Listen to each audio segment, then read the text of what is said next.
तो hello guys, welcome back to my channel. तो कैसे हो आप लोग। तो बहुत सारे कमेंट्स आ रहे थे मुझे डीआरसीसी लोन से रिलेटेड। तो मैंने सोचा क्यों ना वीडियो बना ही दिया जाए, क्योंकि आप लोगों को बहुत ही ज़्यादा वेट होगा ना इस वीडियो का। तो सो स्टार्ट करते हैं। Let's start guys. तो फर्स्ट क्वेश्चन इज, जो मैंने मतलब डीआरसीसी लोन के लिए, बिहार गवर्नमेंट लोन के लिए अप्लाई कब करा था। मेरी क्लास जब स्टार्ट हुई थी ना, मतलब जब अगस्त से मेरा 2024 में मेरा क्लास स्टार्ट हुआ था अगस्त से। तो तभी एक दो क्लास करके ही मैंने बोनाफाइड पेपर के लिए और फी स्ट्रक्चर के लिए अप्लाई कर दिया था कॉलेज में, रजिस्ट्रार ऑफिस में। और तभी मैं चली गई, टिकट करके मैं चली गई थी घर, क्योंकि मुझे पता था मैं जितना लेट अप्लाई करूंगी ना उतना ज़्यादा मेरा प्रोसेस लेट होगा। दैट्स वाई मैं ये आप लोगों को भी यही सजेस्ट करूंगी, जो आप लोग भी जब मतलब कॉलेज में जब एडमिशन करवा लोगे ना, जब आपकी क्लास स्टार्ट हो जाएगी, तो पहले से ही प्लान रखना जो आपको घर जाना है, ठीक है। पहले ही टिकट कर लेना। नेक्स्ट जैसे आप अप्लाई कर रहे हो आज, तो कल परसों तक आपको बोनाफाइड और या फीस स्ट्रक्चर अवेलेबल करवा देते हैं वो लोग। तो जब मुझे ये दोनों पेपर मेरे को मिल गए थे, उसके बाद मैं डायरेक्ट चली गई थी घर। और उसके बाद मैंने अप्लाई करा बिहार गवर्नमेंट लोन प्रोसेस के लिए। और मैंने कैसे करा वो पुराने वाली वीडियोस में पूरा अच्छे से मैंने एक्सप्लेन कर रखा है, तो मैं डिस्क्रिप्शन में उसका लिंक दे दूंगी, ठीक है गाइज। तो मैं अभी आगे से मतलब स्टार्ट कर, आगे से जैसे मैंने पार्ट 1 कवर कर रखा है ना, तो जो चीज़ मैंने कवर कर रखा है उसके आगे से मैं बताती हूँ। तो हाँ, सबसे पहले मैं अप्लाई करने की गई थी। और फिर वहाँ पे मेरे को जो जो डॉक्यूमेंट लगे थे वो मैंने बता रखे हैं आपको, और अगर होगा तो मैं यहाँ पर भी लगा दूंगी जो मेरे को क्या डॉक्यूमेंट लगे थे वहाँ पे। और उसके जब मैंने अप्लाई कर दिए थे वहाँ पे, हाँ, और पेरेंट्स के साथ आप जाना, सब कुछ मैंने एक्सप्लेन कर रखा है इस वीडियो में। उसके 45 डेज के बाद मुझे एग्रीमेंट के लिए मैसेज आया था, ठीक है, और कॉल भी आया था। तो उसके बाद मैं 45 डेज के बाद मैं गई थी घर। कौन से मंथ में, मुझे पहले याद करने दो फिर बताती हूँ। तो गाइज अभी मैं एडिट कर रही थी, तो मैंने देखा, जो मैंने आपको ये बताया नहीं, जो किस नाम से हमें ईमेल आते हैं डीआरसीसी ऑफिस से। क्योंकि बहुत बच्चों को नहीं पता होगा ना, क्योंकि उनके अगर बहुत सारे ईमेल होंगे तो वो कंफ्यूज होंगे जो किस नाम से आएगा। तो वो लिखा हुआ आता है 7 निश्चय, 7 NISHCAY करके कुछ समथिंग लिखा रहता है। तो उस नाम से आपको मेल आता है डीआरसीसी गवर्नमेंट ऑफिस से, ओके। तो गाइज मैं अक्टूबर में, मतलब ऑलमोस्ट 45 डेज आफ्टर आया था ना, तो आई गेस मैं अक्टूबर में गई थी घर एग्रीमेंट के लिए। हाँ, छठ था ना अक्टूबर में भी आई थिंक। तो मैं छठ के कुछ ही दिन बाद गई थी, इसलिए मैं छठ में घर नहीं गई थी। तो उसके बाद तब मैं एग्रीमेंट के लिए गई थी। और जब मेरा एग्रीमेंट हो गया, एग्रीमेंट में देखो ज़्यादा मतलब टाइम नहीं लगता है, थोड़ा जब आप अप्लाई करते हो तो थोड़ा टाइम भी लगता है, क्योंकि आपको एक एक डॉक्यूमेंट फिल करना होता है, भरना होता है। बट जब एग्रीमेंट का प्रोसेस होता है ना, तब आपको टाइम नहीं लगता है। तो उसके बाद जब मेरा एग्रीमेंट हो गया, उसके बाद मेरे को 45 डेज उन्होंने बोले थे वेट करने के लिए, जो मेरे को पैसे आएंगे मेरे अकाउंट में, और जो भी मतलब कॉलेज के अकाउंट में जाने थे। हाँ, और गाइज मैं एक और चीज़ ऐड करना चाहूँगी। बहुत सारे बच्चों का ये भी क्वेश्चन था, अकाउंट में पैसे आने थे, मतलब वो मेरे अकाउंट में ही आएगा ना, मतलब डायरेक्ट ही आएगा ना, इनडायरेक्ट वे से तो नहीं आएगा। तो मैं आपको क्लियर कर दूं, जो देखो जो मैंने अप्लाई किए थे ना, लाइब्रेरी चार्ज, लैपटॉप चार्ज, देखो मेरे कॉलेज के तो फीस मैंने बता रखे है ना आपको, 3,65,900 समथिंग या 700 कुछ है।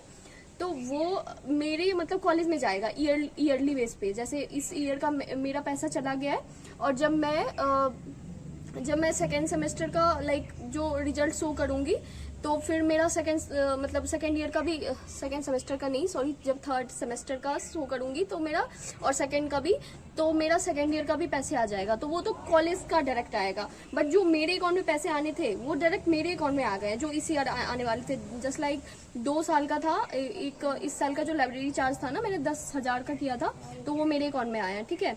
और जो नेक्स्ट ईयर आने वाले होंगे वो नेक्स्ट ईयर आएंगे। और लैपटॉप चार्ज एक बार में मैंने 35 या 40 का किया था, तो वो मेरे अकाउंट में डायरेक्ट आया है। और जो कॉलेज के पैसे हो तो डायरेक्ट कॉलेज के अकाउंट में आते हैं।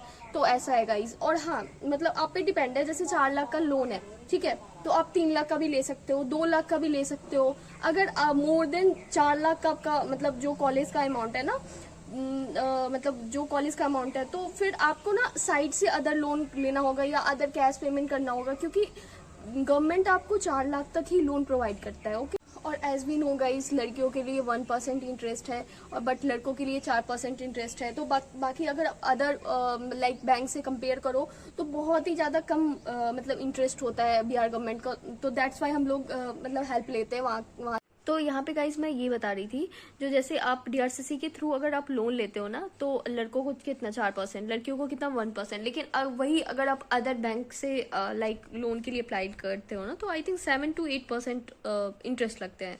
तो मतलब समझ रहे हो कितना डिफरेंस है। तो that's why I choose DRCC government loan. और अगर हमारे गवर्नमेंट हमें कुछ लाइक फैसिलिटीज़ दे रही है, कुछ बेनिफिट हमें दे रही है, तो हम क्यों ना मतलब उसका फ़ायदा उठाएं। तो बस यही था। हाँ, तो उसके बाद मैं ये ऐड करना चाहूँगी, जब मेरे एग्रीमेंट प्रोसेस भी हो गए, अप्लाई भी हो गए, तो उसके बाद मेरे को 45 डेज में मेरे पैसे आ गए। ठीक है, जो मेरे अकाउंट में आने वाले थे वो मेरे अकाउंट में आ गए, और जो कॉलेज के अकाउंट में जाने वाले थे वो कॉलेज के अकाउंट में चले गए। उसके बाद क्या होता है ना, पहले आपके अकाउंट में पैसे आते हैं, बट ईमेल जो होता है वो 1 वीक बाद आता है। तो आप जो अगर कॉलेज का यूटीआर नंबर मैच करवाने जाओगे ना, तो उसके लिए आपको ईमेल चाहिए होंगे, है ना। आप जो अगर आपने कुछ पैसे अगर कॉलेज में पेमेंट कर दिए होंगे, रिफंड आपको चाहिए होगा, तो उसके लिए तो आपको मतलब पहले दिखाना होगा ना, जो हाँ कॉलेज में पैसे पेमेंट हुए हैं कि नहीं। तो उसके लिए ईमेल 1 वीक बाद आता है। तो आप लोग डोंट वरी, चिंता मत करना, है ना।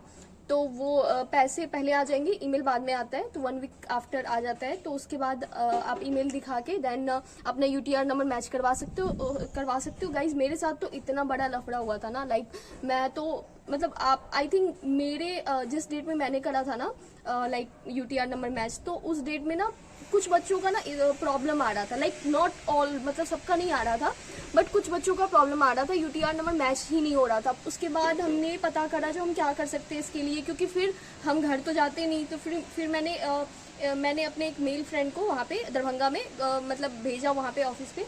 फिर उसने पता करा जो उसके लिए क्या करना चाहिए मुझे। तो उसके बाद ना एक मैं यहाँ पे मतलब ईमेल सेंड कर दूंगी आपको, जो अगर आपका यूटीआर नंबर मैच नहीं हो रहा है तो इस ईमेल पे जाके ना आपको एप्लीकेशन लिखना होता है। तो उसके बाद फिर वो न्यू यूटीआर नंबर आपका चेंज करके देते हैं। तो बस ये है। तो मुझे उसके लिए भी कितना 10 to 20 डेज लग गए थे मेरे को, क्योंकि मेरा यूटीआर नंबर मैच ही नहीं हो रहा था। और उसमें मेरा तो गलती था नहीं, मतलब जो अगर उन्होंने गलत करके भेजा है तो वही करेक्ट करके भेजेंगे ना। और मुझे ये लग रहा था ये कॉलेज मतलब ले नहीं रहा है, पता नहीं, मतलब मुझे समझ ही नहीं आ रहा था मैं जाऊँ तो जाऊँ कहाँ। कॉलेज वाले बोल रहे थे तो यूटीआर नंबर मैच नहीं हो रहा है, आप उनके पास जाओ, उन्होंने और वो बोल रहे थे नहीं मैंने पैसे भेज दिए हैं, आप उनको बोलो वही यही होगा यूटीआर नंबर। तो बीच में मैं स्टक हो गई थी।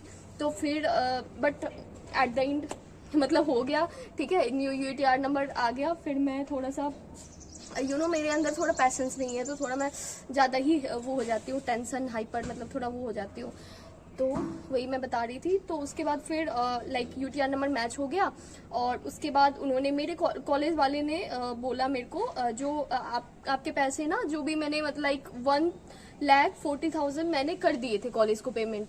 तो वो भी अमाउंट मेरा नहीं, मेरा ना 90,000 का शो हो रहा था, और 50,000 जो मैंने फर्स्ट टाइम पेमेंट किए थे वो शो ही नहीं हो रहा था। फिर मैंने यूटीआर नंबर उसका दिया, फिर उन्होंने लाइक वो रिसीविंग बना के दिया जो हाँ 1,40,000 मेरे अमाउंट है। और साथ ही मैंने एक एप्लीकेशन लिख के दिया रिफंड के लिए, तो वो आपको रजिस्ट्रार ऑफिस में लिखना होता है। और उसके बाद वो बोलते हैं 1 मंथ आप वेट करो, आपको कॉल आ जाएगा। देन उसके बाद अभी रिसेंट में मेरे एग्जाम्स हुए थे ना, आई थिंक 7 को हुए थे, 7 मार्च के जो एग्जाम हुए थे ना, तब मेरा कॉल आ गया था जो मेरा चेक बन के रेडी हो गया है, तो आप आ जाओ। तो फिर मैं नेक्स्ट डे, उस दिन नहीं गई थी, नेक्स्ट डे गई थी चेक के लिए।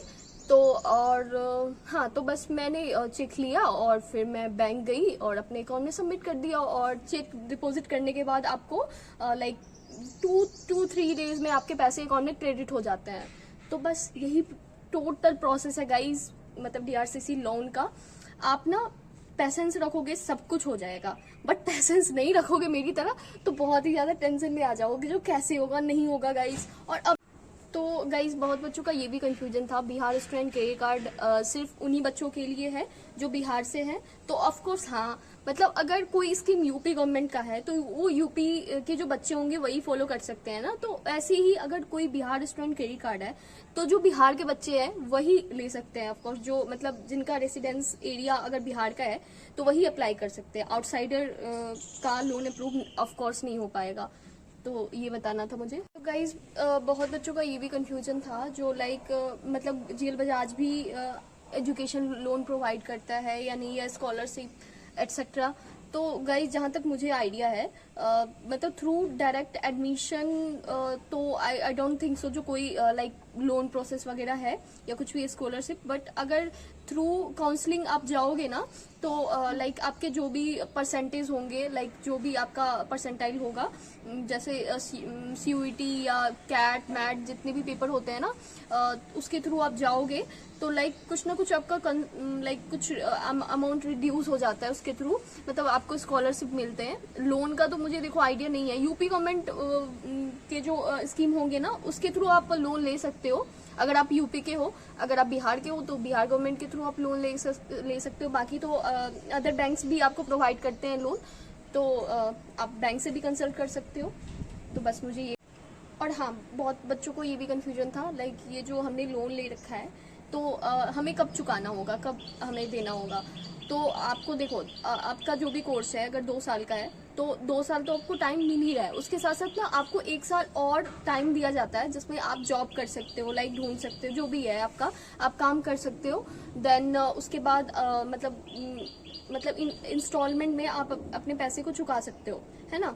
और उसके बाद भी अगर जैसे 1 साल में आपका जॉब नहीं लग रहा है तो उसके बाद भी कुछ प्रोसेस होते हैं लाइक उसको आप फिल करके देन आप अपना टाइम इंक्रीज कर सकते हो लाइक।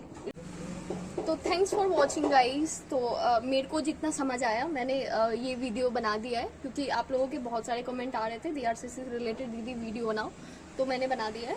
और बाकी अगर आपके और भी क्वेश्चन होंगे तो आप कमेंट सेक्शन में पुट कर देना, मैं नेक्स्ट वीडियो में कवर कर दूंगी।